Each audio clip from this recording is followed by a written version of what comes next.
Vous venez d'arriver dans une nouvelle entreprise et vous ne savez pas qui fait quoi. Pour cela, il vous suffit de consulter l'organigramme de cette entreprise. Encore faut-il en avoir un. Je vous explique de suite comment ça marche. L'organigramme, c'est une représentation visuelle des liens hiérarchiques, des fonctions et des membres d'un service ou d'une entreprise. Il facilite la compréhension des relations de travail et la coordination des activités. Bien qu'il n'ait aucune obligation légale, il reste un outil de communication et d'information essentiel pour la gestion de l'entreprise. Il existe plusieurs types d'organigrammes en fonction des structures et des usages. Le plus courant, c'est l'organigramme hiérarchique ou pyramidal.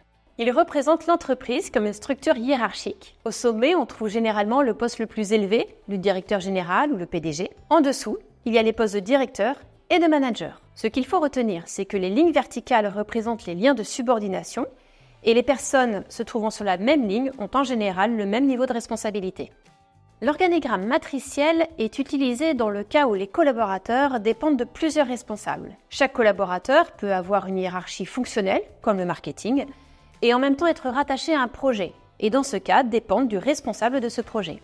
Enfin, nous avons l'organigramme plat ou horizontal qui ne contient que deux niveaux, la direction et les collaborateurs.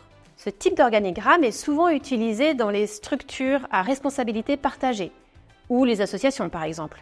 Alors maintenant qu'on sait tout ça, à quoi faut-il penser pour créer votre organigramme ? Pour commencer, il faut définir l'objectif. Et oui, est-ce que c'est pour l'ensemble de l'entreprise ? Un département, un projet transverse. Ensuite, il faut collecter les informations des différents services. Les prénoms, les noms, les postes, et pourquoi pas une petite photo.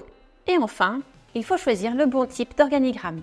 Une fois que vous avez toutes les infos, il existe différents outils pour le créer. Les plus basiques sont les logiciels de la suite Office, Word, Excel, PowerPoint. Pour quelque chose de plus créatif, il y a des outils de design comme Canva, mais votre organigramme sera plus complexe à mettre à jour.